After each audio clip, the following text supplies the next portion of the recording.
following program is sponsored by Michael W. Smith. The views expressed on the following program are those of the host and not necessarily those of staff, management, or ownership. Arizona, America, Brother Mike is back on the radio. Welcome to HardcoreChristianity.com. Today's Bible study, Adonijah, the narcissist. Hey, will you call somebody and tell them the radio program's on? You're going to love this Bible study today, particularly if you ever raised with somebody, a sibling, such as brother, sister, who was spoiled. Or if you ever were raised in a family that had a sibling who was favored over you and got favored treatment. Hey, this is the Bible study for you today. Adonijah, what a study in being a narcissist. Great Bible study out of 1 Kings chapter 1. This is Brother Mike. I am the professional counselor at the Arizona Deliverance Center. We're downtown on 15th Avenue, just south of Osborne Road. If you go to the website, hardcorechristianity.com, you'll see all of our services, ministry services. As you know, we have an extensive radio ministry. We have an extensive counseling practice, and we have 2 live services every week, Thursday nights at 7 o'clock. Friday nights at 7 o'clock. Thursday night, Brother Rick teaches, and they have preaching, healing, teaching, and deliverance in that service. It is quite remarkable. It's probably the most anointed deliverance service anywhere in the United States. Please bring somebody who needs to be healed. Friday nights, my teaching service for my radio listeners starts at 7 p.m. Both services are broadcast live on our YouTube teaching channel, youtube.com/House of Healing AZ. Shout out to all my friends on KXXT Christian Radio. As you know, I'm on in the mornings, Monday through Friday at 7:30 and 5:45 p.m. I'm on Saturdays at 6:45 p.m. I'm on Sundays at 7:15 a.m. and at 4 p.m. May God richly bless you. Shout out to all my new friends on darkskyradio.com. I'm on 3 times a day, 7 days a week. 10:30 a.m., 10:45 a.m., and 9 p.m. here in Phoenix. darkskyradio.com. Love all my new friends there. Go to the website and hit the PayPal button and send us another donation. Thank you very much. And also remember Sister Karen. She's on the home page of the website. She loves working with born-again Christians and she'll be happy to list your house for sale for you. Adonijah, the dude was spoiled. 1 Kings chapter 1. You know the story. By the way, if you haven't read this story recently, it is fantastic. Absolutely great. Super great. 1 Kings chapter 1. Okay, it starts at verse 5. And in that verse 5 it says, Adonijah, the son of Haggith, exalted himself and said, I will be king. What's he talking about there? Well, as you know, King David was about ready to die. There's a transition in Israel to the new king. Solomon had already been picked out to be the next king of Israel, but King David was, and I love the guy, he's my favorite Old Testament personality. King David was a great man of God, and he was a great screw-up. I love that guy because he screwed up hard and often, which gave me hope. Because let me be honest with you, I'm not the sharpest tool in the shed, as you can tell from listening to me for the last 18 years. King David screwed up again. Of course, he was a terrible father, and he did a bunch of other stuff, adultery and murder and different things. But anyway, it says, Adonijah prepared him chariots and horsemen and 50 men to run before him. Verse number 6. It says, his father had not displeased him at any time in saying, why have you done this? He also was a very goodly person, and his mother bare him after Absalom. Translation now, as you know, Absalom had a premature death, and Adonijah came after him, and he was favored, he was spoiled, he was treated with special favors. He grew up spoiled. He grew up a narcissist. So naturally, when King David's about ready to die, Adonijah says, well, wait a minute, I'm the oldest brother that's still alive. I should be the next king. I just assume it's all mine. I assume everything's mine. And that's what spoiled people do.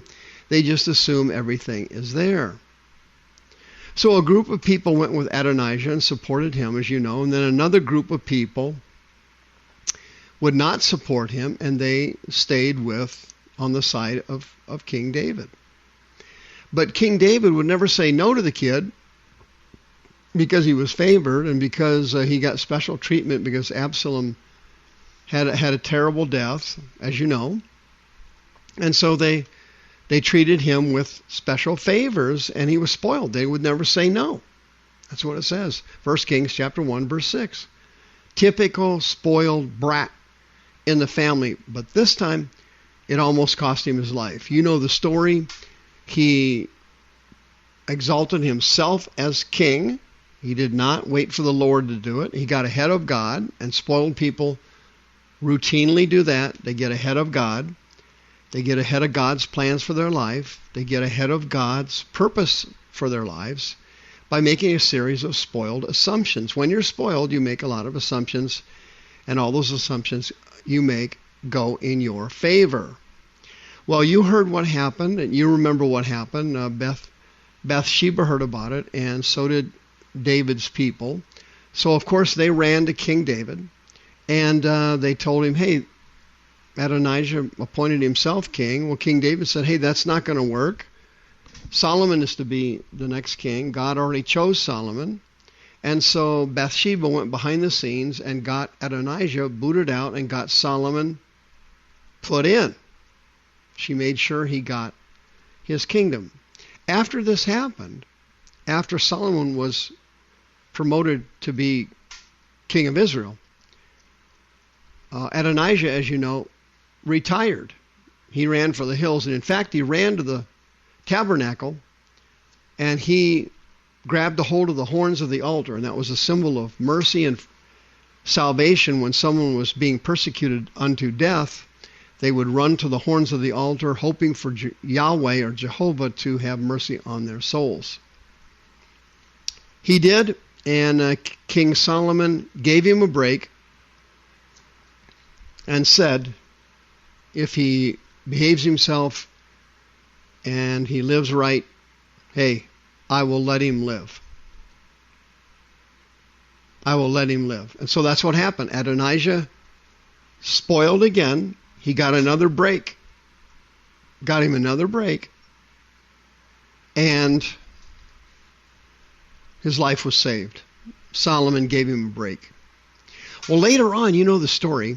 People that are spoiled never stop being spoiled. Okay? People that are spoiled never stop being spoiled. So Adonijah cooked up another plan on how to get the kingdom. As you know, King David got a caregiver.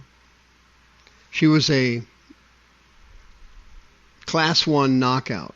I mean, this gal was absolutely drop dead gorgeous. And she would sleep with King David, not in a sexual manner, but she would sleep with him and keep him warm. You remember the story. Well, she also became his caregiver, and she spent 24/7 with him, meeting all of his needs. You know, feeding him, dressing him, bathing him, going to the bathroom, everything, as you would see care typical in your family or at a care center or what have you. And she gave him beautiful treatment and took care of him. And later on, she was a virgin and remained a virgin the whole time she was with King David. Her name was Abishag. And Adonijah, who's spoiled, once again is thinking to himself, how can I get the kingdom? Well, I'll tell you what I'll do. I will marry Abishag. And if King Solomon screws up and the people rebel against him, I would be the obvious successor, since I am married to King David's number 1 concubine. So he goes to Bathsheba, and he says, hey, listen up. I want you to go ask King Solomon if I can have Abishag as my wife. Well, Bathsheba, as usual, doesn't see through it. Okay?